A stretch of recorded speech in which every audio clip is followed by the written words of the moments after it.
semuanya, perkenalkan nama saya Flora Tampu-Bolon dengan NIM 240103020 dari Prodi Teknik Informatika.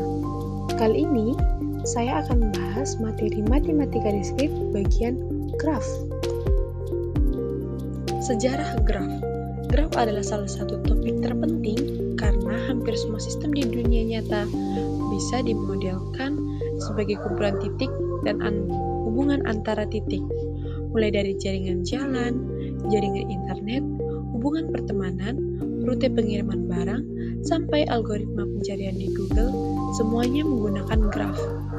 Teori graf ini bermula dari masalah 7 jembatan Konigsberg pada tahun 1736. Penduduk kota ingin berjalan menyusuri semua jembatan tempat satu kali tanpa ada yang terlewat atau diulang.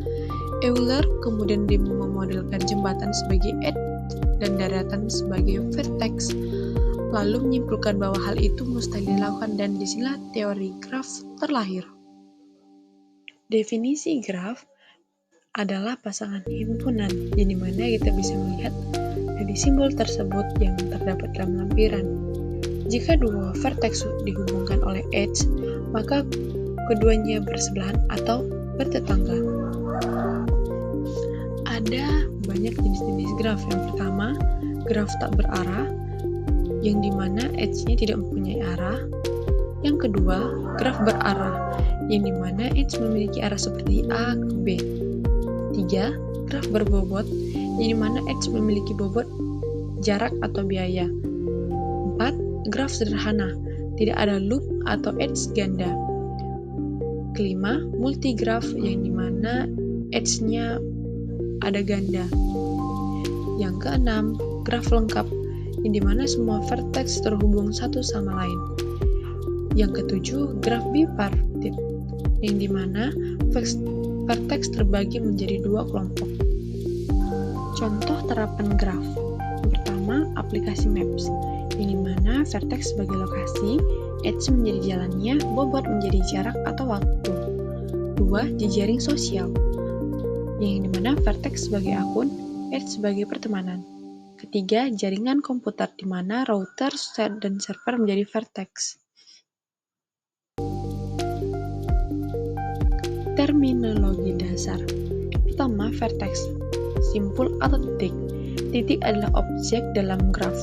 Contohnya kata, orang, server, atau perangkat. Yang dimana contohnya bisa dilihat dalam PowerPoint tersebut. Yang kedua ada edge atau sisi atau garis, yang dimana merupakan garis penghubung antara dua vertex. Contohnya A terhubung ke B, yang dimana ada X, A, B. Terminologi dasar selanjutnya yaitu multiple edge, yang dimana merupakan sisi ganda, yang artinya dua vertex dapat terhubung oleh lebih satu edge. Contohnya ada dua garis antara A dan B, yang dimana ini adalah multigraf.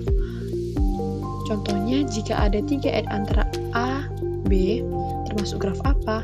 Yang dimana jawabannya adalah multigraf. Selanjutnya yaitu adjacent atau bertetangga, yang dimana dua titik disebut adjacent jika terhubung oleh sebuah edge. Contohnya A ke B sedangkan A adjacent dengan B, dimana bisa dilihat contohnya dalam lampiran tersebut. Graf sederhana. Ada beberapa graf sederhana. Yang pertama itu ada path, di mana vertex berurutan. Kedua ada cycle, di mana path yang kembali ke awal. Ketiga complete. Yang keempat star graph. Yang kelima bipartite graph.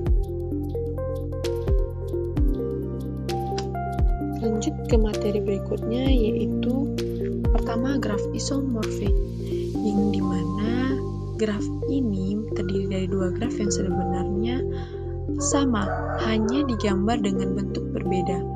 Struktur hubungannya identik, yang dimana jumlah titiknya sama, jumlah sisinya sama, dan pola keterhubungannya sama. Intinya strukturnya sama, gambarnya boleh beda.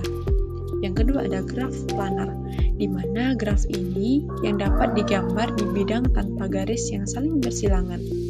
Meskipun gambar awalnya mungkin bersilang, intinya bisa dibuat tanpa silang. Lanjut, graf bidang. Graf bidang adalah graf planar yang sudah digambarkan pada bidang tanpa ada garis yang bersilangan. Intinya, sudah digambar tanpa silang. Selanjutnya, graf dual. Graf dual adalah graf baru yang dibentuk dari graf bidang dengan cara setiap daerah menjadi titik dan daerah yang berbatasan dihubungkan oleh edge. Lanjut ke materi berikutnya, lintasan dan sirkuit. Yang pertama ada lintasan Euler, di mana lintasan ini yang melewati setiap edge atau sisi tepat satu kali tanpa mengulang sisi. Kedua, sirkuit Euler, yang dimana lintasan yang melewati setiap edge sekali dan kembali ke awal. Tiga, lintasan Hamilton, di mana lintasan ini yang mengunjungi setiap vertex atau titik tepat satu kali. 4. Sirkuit Hamilton, lintasan yang mengunjungi semua vertex satu kali dan kembali ke lintasan awal. 5. Lintasan terpendek atau shortest path, yang dimana rute dengan total bobot paling kecil untuk mencapai suatu titik dan titik lainnya. Pewarnaan graf. Pewarnaan graf terdiri dari dua, yaitu pewarnaan vertex yang dimana memberikan warna pada titik dengan aturan dua titik yang terhubung oleh satu sisi tidak boleh sama warnanya. Yang kedua, bilangan kromatik.